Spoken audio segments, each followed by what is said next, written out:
I think what we're seeing at the moment is that the donor agencies are allocating resources to natural resource management mapping, natural resource pattern mapping, access mapping, particularly community forestry issues, water management.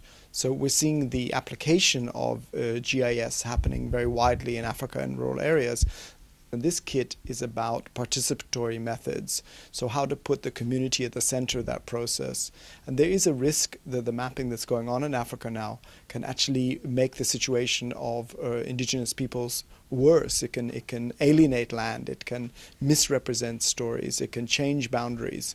And so the power of PGIS is that communities express their own history, their own knowledge, their own spaces in their own idiom, which is ecosystem specific, and that can be a way that indigenous people can engage more with policy.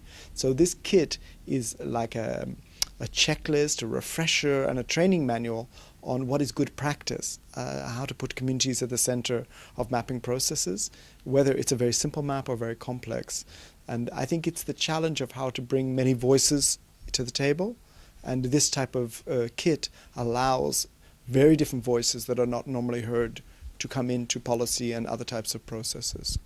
The mapping allows the confirmation that indigenous peoples are stakeholders in these processes and that they have a story to tell, that they're knowledge holders, that they're experts in some cases, and that they should be part of this process.